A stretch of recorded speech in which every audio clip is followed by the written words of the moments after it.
శ్రీ మధ్విరాట్ పోతులూరి వీరబ్రహ్మేంద్ర స్వామి గారు మనందరికీ కాలజ్ఞానం చెప్పారు. అయితే ఆ కాలజ్ఞానంలో ఏ ఏ అంశాలు నిజమయ్యాయి అనే విషయాలు అందులో నుంచి కొన్ని ఇప్పుడు మీ దగ్గరికి తీసుకొచ్చాను. ఇప్పుడు మనం ఏ ఏ అంశాలు నిజమయ్యాయో మనం తెలుసుకుందాం. అయితే అందులో మొదటిది, తెరమీది బొమ్మలు గద్దెలెక్కుతారు, రంగులు చూసి ప్రజలు మోసపోతారు అని చెప్పాడు. ఈ పాయింట్ యొక్క అర్థం ఏంటిదంటే, సినీ రంగాల్లో ఉన్నవారు రాజకీయాల్లోకి ప్రవేశిస్తారు అని అర్థం. అయితే దీనికి ఉదాహరణగా కనుక తీసుకుంటే, తమిళనాడు యొక్క మాజీ సీఎం జయలలిత గారు అంతకుముందు సినీ రంగాల్లో యాక్ట్ చేసిన వారే కదా. అలాగే మన తెలుగు రాష్ట్రాల వరకు తీసుకుంటే, మన మాజీ ముఖ్యమంత్రి సీనియర్ ఎన్టీఆర్ గారు కూడా అంతకుముందు సినీ రంగాల్లో యాక్ట్ చేసిన వారే కదా. అలాగే చిరంజీవి, పవన్ కళ్యాణ్, జమున, విజయశాంతి, అలాగే రీసెంట్ గా తలపతి విజయ్ కూడా, వీళ్ళందరూ సినీ రంగంలో నుండి రాజకీయాల్లోకి ప్రవేశించిన వారే. కాబట్టి బ్రహ్మం గారు చెప్పిన మాట నిజమైంది. ఇప్పుడు రెండవ పాయింట్ వచ్చేసి, కాశీ పట్టణంలోని దేవాలయం 40 రోజుల పాటు పాడుబడుతుంది, అంటే మూతబడుతుంది అని చెప్పాడు. అయితే ఈ పాయింట్ ఎలా నిజమైందనే విషయాన్ని మనం ఇప్పుడు తెలుసుకుందాం. దాదాపు 1910 నుండి 12 మధ్యలో గంగా నదికి తీవ్రంగా వరదలొచ్చాయి. అప్పుడు అక్కడ కలరా కూడా వ్యాపించింది. ఈ రెండు కారణాల వల్ల కాశీ పుణ్యక్షేత్రాన్ని దర్శించడానికి భక్తులు ఎవ్వరు కూడా ఆ గుడిలోకి వెళ్ళలేదు. సరిగ్గా బ్రహ్మం గారు చెప్పిన 40 రోజుల పాటు ఆ కాశీ పుణ్యక్షేత్రాన్ని చూడ్డానికి కాదు కదా, కనీసం పూజలు చేయడానికి కూడా ఎవ్వరూ వెళ్ళలేదు.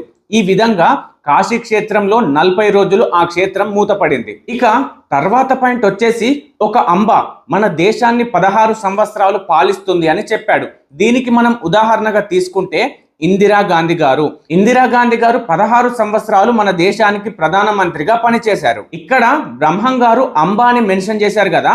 అంబ అంటే వితంతువు. అయితే ఇందిరాగాంధీ గారు ప్రధానమంత్రిగా ఉన్న సమయంలో ఆమెకు భర్త లేడు. ఆమె యొక్క భర్త ఫిరోజ్ గాంధీ ముందే చనిపోయారు.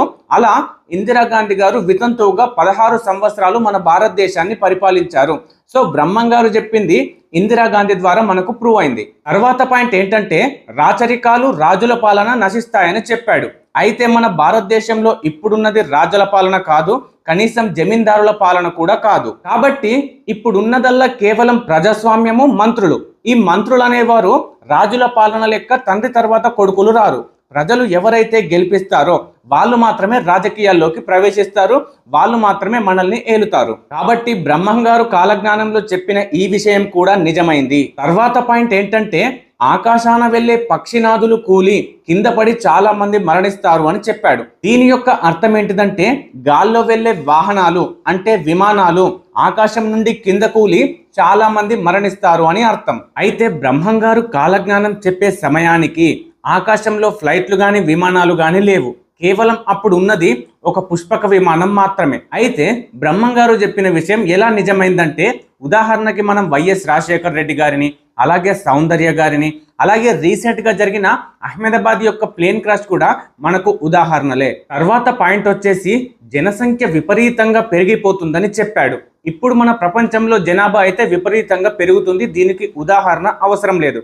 ఒకవేళ ఉదాహరణ కనుక తీసుకుంటే, మన భారతదేశంలోనే కేవలం 100 కోట్లకు పైగా జనాలు ఉన్నారు. సరిపోదా జనాలు పెరుగుతుర్రు అనడానికి ఈ ఒక్క ఉదాహరణ? తర్వాత పాయింట్ ఏంటంటే, బ్రాహ్మణుల యొక్క అగ్రాచారాలు నశిస్తాయని చెప్పాడు.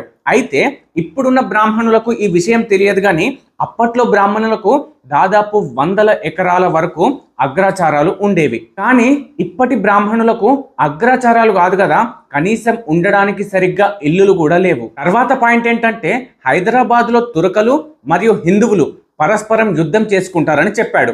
అయితే దీనికి ఉదాహరణ సపరేట్ గా చెప్పల్లా, మనకు దాదాపు ఒక 15 సంవత్సరాల క్రితం వరకు కూడా హైదరాబాద్ లో మత కలహాలు చాలా జరిగాయి. అందులో హిందువులకు మరియు తురకలకు అంటే ముస్లిం వారికి ఎక్కువగా ఉన్నాయి అని చెప్పడంలో అస్సలు అతిశయోక్తి లేదు. తర్వాత పాయింట్ ఏంటంటే, చిత్ర విచిత్రమైన యంత్రాలను కనుగొంటారు, కానీ మనుషుల యొక్క చావు పుట్టుకలను మాత్రం ఆపలేరు అని చెప్పాడు. అయితే అన్ని రంగాల్లో పాటు వైద్య రంగం కూడా చాలా అభివృద్ధి చెందింది. ఉదాహరణకు మనకు కాలు విరిగిపోతే కాలేస్తున్నారు, చేతు విరిగిపోతే కృత్రిమ చేతు పెడుతున్నారు. ఇలా వైద్య రంగంలో కానీ ఏ రంగంలో అయినా సరే మిషనరీ పరంగా, యంత్రాల పరంగా చాలా అభివృద్ధి చెందారు. కానీ ఇప్పటికీ మనం చూస్తున్నాం, మనిషి పుట్టుకను చావును కనుక్కొనే అలాగే నాశనం చేసే యంత్రం ఇప్పటి వరకు రాలేదు. ఒకవేళ ఇలాంటి యంత్రాలు ఇంకా ఎంత అభివృద్ధి చెందినా పుట్టుక మరియు చావును ఆపే యంత్రాలు ఇంకా వస్తాయన్న గ్యారెంటీ కూడా లేదు. తర్వాత పాయింట్ ఏంటంటే రావణ కాష్టమున కల్లోలము చెలరేగెను అని చెప్పాను. అయితే ఇక్కడ రావణ కాష్టము అంటే శ్రీలంక. అయితే శ్రీలంకలో తమిళ్ వాళ్ళకి అలాగే శ్రీలంక వాసులకి ఇద్దరికి మతపరంగా చాలా గొడవలు వచ్చాయి. అయితే ఆ గొడవల వల్ల మన భారతదేశ ప్రధాని అయిన రాజీవ్ గాంధీ హత్య చేయబడ్డాడు అని మనం చాలా సార్లు విన్నాం. కాబట్టి బ్రహ్మం గారు చెప్పింది అక్షరాలు నిజమైంది. తర్వాత పాయింట్ ఏంటంటే గట్టివాడైన ఒక పొట్టివాడు దేశాన్ని పరిపాలిస్తాడు అని చెప్పాడు. అయితే మన అందరి ప్రధానిల్లోకెల్లా పొట్టిగా ఉన్నది కేవలం లాల్ బహదూర్ శాస్త్రి గారు మాత్రమే. అయితే బ్రహ్మం గారు చెప్పిన విధంగా లాల్ బహదూర్ శాస్త్రి గారు మన దేశానికి సమర్థవంతమైన పాలనను అందించారు. తర్వాత పాయింట్ ఏంటంటే కపట యోగులు విపరీతంగా పెరిగిపోతారు, దీనివల్ల ప్రజలు మోసపోతారు అని చెప్పాడు. అయితే ఇక్కడ కపట యోగులు అంటే దొంగ బాబాలు. ప్రస్తుతం ఈ జనరేషన్ లో గాల్లోకించి లింగాలు తీయడాలు అలాగే మెడలోకించి చైన్లు తీయడాలు ఇలాంటి దొంగ బాబాలు చాలా తయారయ్యారు. సో ఈ దొంగ బాబాల వల్ల చాలా మంది ప్రజలు మోసపోతున్నారు. కాబట్టి బ్రహ్మం గారు చెప్పింది ఖచ్చితంగా ఇప్పుడు నిజమైంది కదా. తర్వాత పాయింట్ ఏంటంటే వేశ్యల వల్ల రకరకాల వ్యాధులకు గురవుతారు, వావి వరుసలు లేకుండా ప్రజలు ప్రవర్తిస్తారు అని చెప్పాడు. ఈ పాయింట్ అయితే అక్షర సత్యమైంది. ఎందుకంటే ప్రపంచాన్ని గడగడలాడించే ఎయిడ్స్ వ్యాధి అది వేశ్యల వల్ల అంటే సెక్స్ వల్ల మాత్రమే ఎక్కువగా వచ్చే ఛాన్సెస్ ఉన్నాయి. సో దానికి మందు అనేది లేదు. ఎయిడ్స్ వచ్చిన వారు ఖచ్చితంగా మరణించడమే. అయితే ఇక అక్రమ సంబంధాలు అయితే చెప్పాల్సిన అవసరం లేదు. ఒకే రాముడు ఒకే సీత ఒకే బాణం అనే మాటని ఇప్పుడు ఎవ్వరు కూడా పాటించడం లేదు. తర్వాత పాయింట్ ఏంటంటే రాజులు తమ ధర్మాన్ని విడిచిపెడతారు, విలాసవంతమైన విందులతో కూడిన లైఫ్ ని ఎంజాయ్ చేస్తారు, రాజ్య భ్రష్టులు అవుతారు అని చెప్పాడు. ఇక్కడ ఈ పాయింట్ లో రాజులు అంటే నాయకులు అంటే మంత్రులు పిఎంలు వీళ్ళందరూ రాజకీయ నాయకుల్లో ఉన్నవారు నాయకుల కిందకే వస్తారు. అయితే వీళ్ళందరూ ధర్మాన్ని విడిచిపెడతారు. మనకిప్పుడు సేవ చేసేటోళ్ళు చాలా తక్కువైపోయారు, అలాగే విలాసవంతమైన లైఫ్ ని ఎంజాయ్ చేస్తారని చెప్పిండు.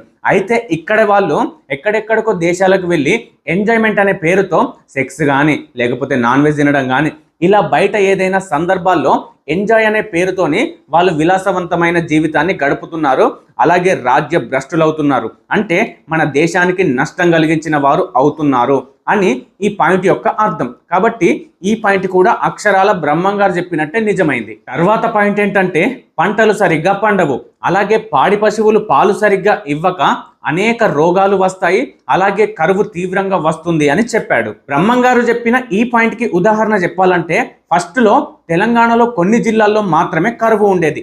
అయితే ఇప్పుడు రాయలసీమలో కూడా కరువు ఏర్పడింది. ఇంకా చెప్పాలంటే అసలు నీటికి కొరవలేని కోస్తా జిల్లాలో కూడా కరువు అనేది ఏర్పడింది. భవిష్యత్తులో ఇంకా చాలా కఠినంగా మారే అవకాశాలు ఉన్నాయి. అలాగే ఏనుగుకు పంది పుడుతుంది, పందికి కోడి పుడుతుంది అని చెప్పాడు. అయితే బ్రహ్మం గారు చెప్పిన ఈ పాయింట్ కి సంబంధించిన సంఘటనలు మనం తరచుగా పేపర్లలో చూస్తూ ఉంటాం. కుక్కకు పిల్లి, అలాగే పిల్లి కడుపున కోడి పుంజు, ఇలా పుట్టిన వార్తలు మనం తరచుగా పేపర్లలో చూస్తున్నాం. ఈ విషయాన్ని శాస్త్రజ్ఞులకు చెప్తే ఇది జన్యుపర లోపం వల్ల ఇలా జన్మిస్తున్నాయి, దీనికి మనందరం ఏమీ చెయ్యలేమని అంటారు.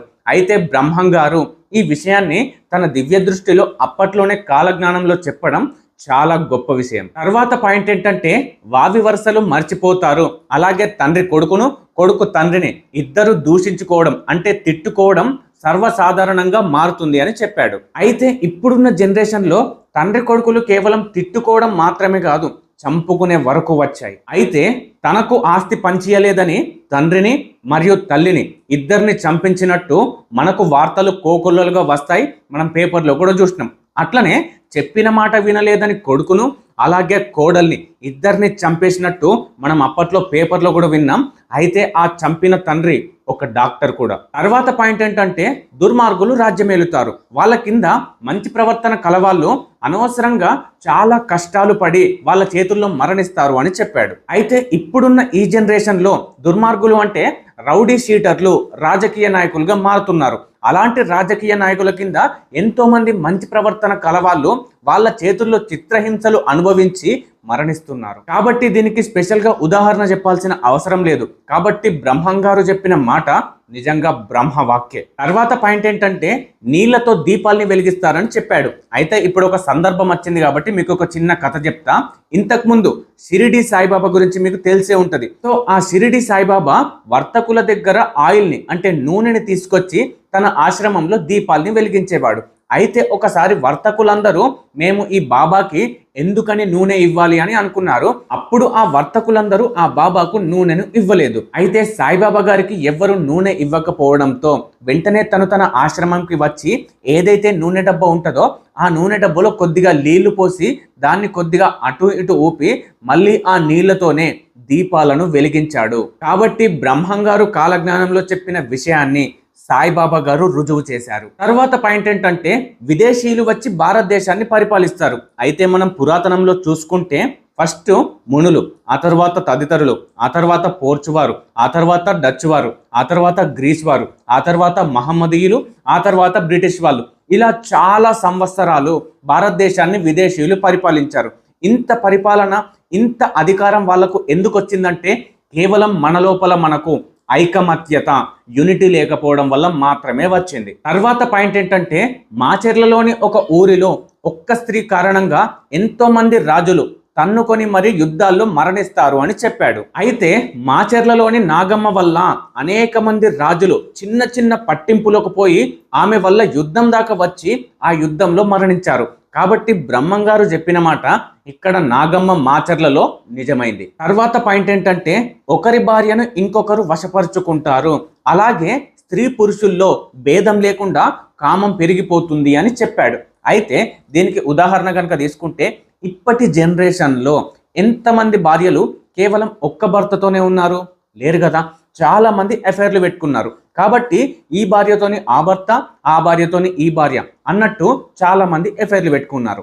ఇక కామం పట్టుకొస్తే ఇంతకుముందు మనకు పురాతనంలో కేవలం పురుషుడికి మాత్రమే ఎక్కువ కామం ఉండేది అని అనేవారు. అయితే ఇప్పటి జనరేషన్లో కేవలం పురుషులు స్త్రీలు అనే భేదం లేకుండా ఎక్కువగా కామం అందరిలో పెరిగిపోయింది. తర్వాత పాయింట్ ఏంటంటే వెంకటేశ్వర స్వామిని మహమ్మదీయులు కూడా పూజిస్తారు, అంటే ముస్లింలు కూడా పూజిస్తారు అని అర్థం. అయితే ఈ పాయింట్ ఎలా నిజమైందంటే వెంకటేశ్వర స్వామి యొక్క రెండవ భార్య మహమ్మదీయ వనిత బీబీ నాంచారమ్మ.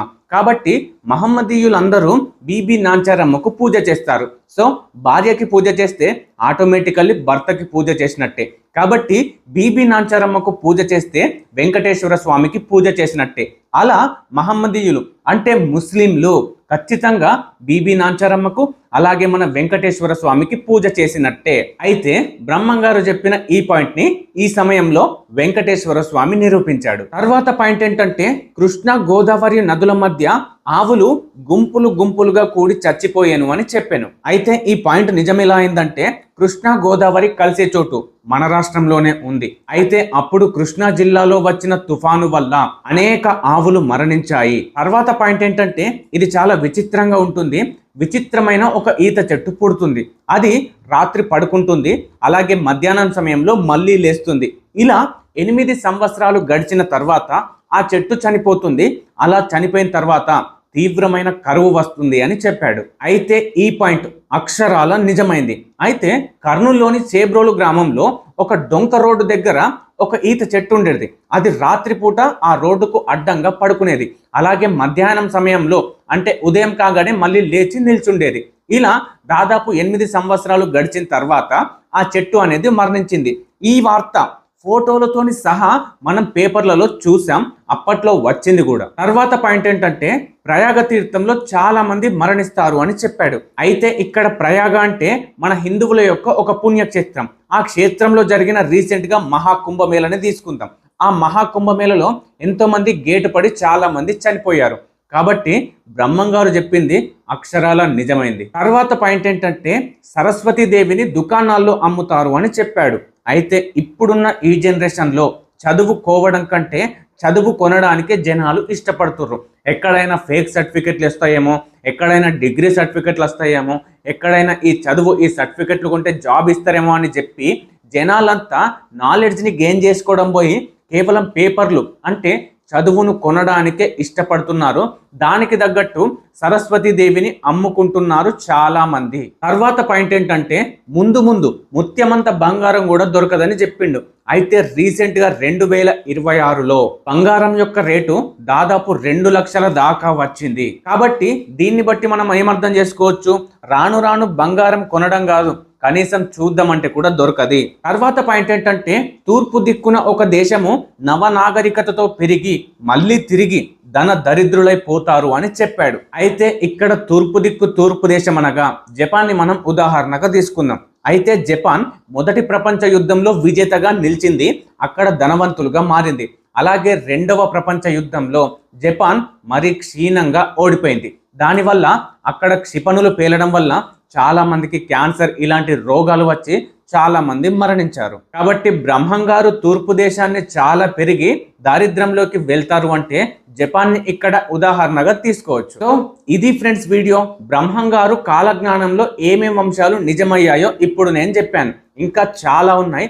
ఇంకా ఇటువంటి విషయాలు కావాలి అంటే మీరే కామెంట్ చేయండి, బ్రహ్మం గారి గురించి కానీ ఇంకా ఏదైనా టాపిక్ గురించి కానీ వీడియో చెయ్యండి అని. నేను ఖచ్చితంగా చేస్తాను, అది మీకోసం మాత్రమే. సో ఇక్కడ దాకా వచ్చినప్పుడు వట్టిగానే వెళ్ళిపోకుండా నెక్స్ట్ ఈ కంటెంట్ నచ్చితే, అలాగే నా నవీన్ కోరే ఫ్యామిలీకి మీరు వర్త్ అని అనిపిస్తే నా ఛానల్ని సబ్స్క్రైబ్ చేసి బెల్ ఆన్లో పెట్టుకుంటే నేను నెక్స్ట్ వీడియో చేసినప్పుడు నోటిఫికేషన్ వస్తుంది, మీరు వెంటనే చూడొచ్చు, నాలెడ్జ్ని వెంటనే గెయిన్ చేయొచ్చు. అలాగే ఇలాంటి టైం పాస్ వాళ్ళ కోసం నా ఛానల్ కాదు. నా ఛానల్ ఎందుకోసం అంటే కేవలం నాలెడ్జ్ని గెయిన్ చేసుకునే వాళ్ళ కోసం మాత్రమే. అలాంటి వాళ్ళు నా నవీన్ కోరే ఫ్యామిలీకి మాత్రమే సూట్ అవుతారు అని అనుకుంటే ఛానల్ని సబ్స్క్రైబ్ చేసి బెల్ ఆన్లో పెట్టుకోండి. అలాగే లైక్, కామెంట్, షేర్ ఇవి మాత్రం చేయడం మర్చిపోకండి. నెక్స్ట్ వీడియోలో మళ్ళీ